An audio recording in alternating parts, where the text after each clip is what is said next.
Hello everyone, I wasn't going to do a video today, but I saw this utter nonsense online from this man on screen now. For those of you who haven't seen it, Graeme Souness on the little Free Man Up Front podcast with Troy Deeney and Simon Jordan came out and said Wenger was not a football man and he was lucky. Now, it goes without saying that is a load of shite, but we're going to be dissecting the reasons for that in this video. I'm coming to the defence of my boy Arsene, as you know, Arsenal fan. Bit of context, I always wanted him to stay at the club when he was at the club, and there's a lot of love for Arsene Wenger, so yes, this will be slightly biased, making no mistake about it. There's also going to be some swearing throughout this video, just because of the utter nonsense that Graeme Souness has decided to come out with. If you can't hear by my voice, I'm a bit under the weather at the moment. I was not going to do a video today, but then I came across this utter shambolic punditry on the Free Man Up Front. It riled me enough to talk to you guys about it. So for that dedication, it would do me a massive honour if you could subscribe to the channel. You will probably have seen it going around on X, but let's give some context of who Graeme Souness was as a manager.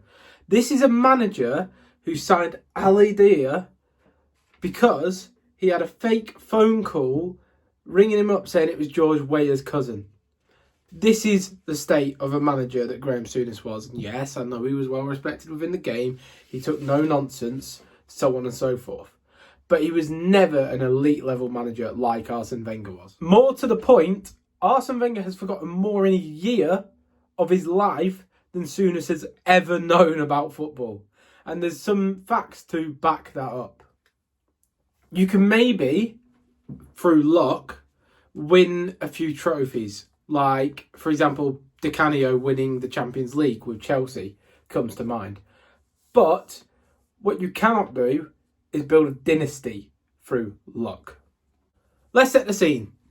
Wenger came into Arsenal, was known as Arsene Who. No one knew about it. The pundits were all on his back.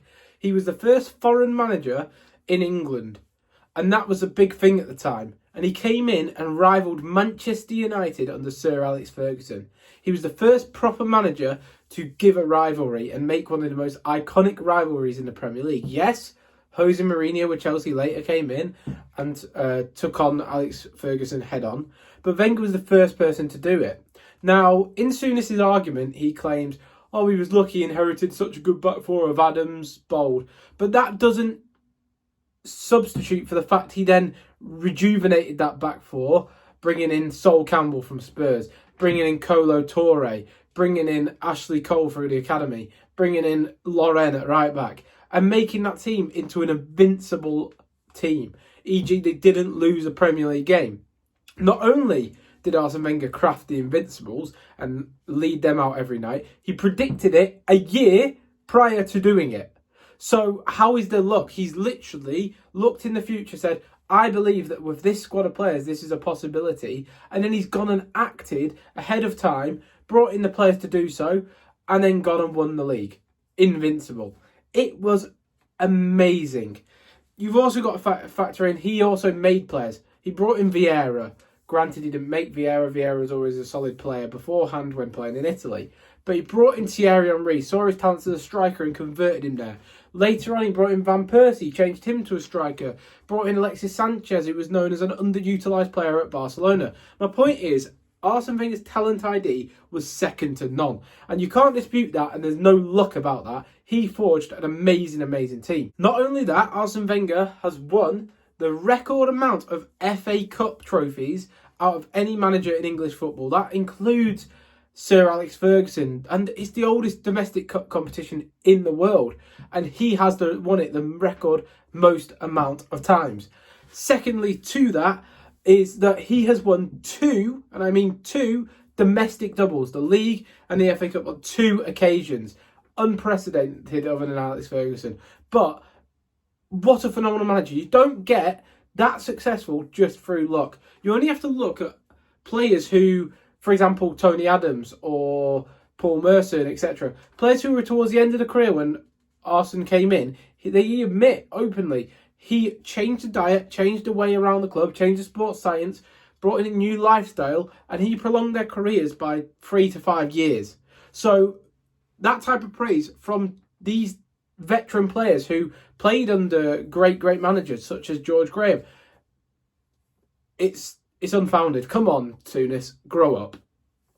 This non-football man, as he keeps saying, was so important to Arsenal and the landscape of Arsenal Football Club that he had to sign a new deal within the terms of the loan that got agreed for Arsenal to finance the Emirates Stadium. He kept Arsenal in the top 4 for the record number of years while selling his best players after 2006 once the stadium move had done to fund the stadium. It was only in 2014 to 15 that the stadium had then been sold up, had been bought out in terms of the stadium loan. It had been finalised, so then Arsenal could start dipping into the market for players such as Mesut Ozil. So on a shoestring budget, Arsene Wenger has kept Arsenal stable as a football club. He's had to stay at the club while having offers from Real Madrid, Barcelona, and he committed himself wholeheartedly to Arsenal Football Club. Now you're telling me that someone who's willing to do that within their life isn't a football man? What a load of shite. Finally, the final point to dismiss that bitter twat, Graeme Souness. The fact that Arsene Wenger, upon taking the Arsenal job, came in and revolutionised English football. He changed the landscape of football by looking more meticulously at the sports science side of things, the nutritionalism side of things, and how the players utilise their bodies. I know it was known as a foreign sort of look at professional sports, but Arsene came in, he stopped the drinking culture around the club, and he set new standards. And it was soon to be seen when Arsenal were a level above physicality-wise than everyone else in the Premier League that English football then started to follow suit. So a man who doesn't know football or is lucky to be there had one of the greatest, if not the greatest, single impact on the Premier League history. I'm not saying being the most successful, obviously, without a doubt, that's Alex Ferguson. I'm not saying bringing in a new style of football, e.g. Pep Guardiola's done that. But what I mean is the culture of English football at the time was rife with alcoholism, was rife with in-house betting, was rife with players just abusing their body. So when they got to 32, 33, their body broke down. They stopped being able to play as much because naturally they'd abused their body for so many years. Arsene Wenger came in, gave a new outlook on it, and revolutionised the game. It meant players could play until they're 35, 36.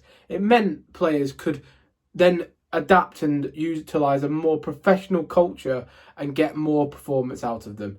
And this man is now the leading head of football worldwide operations with FIFA.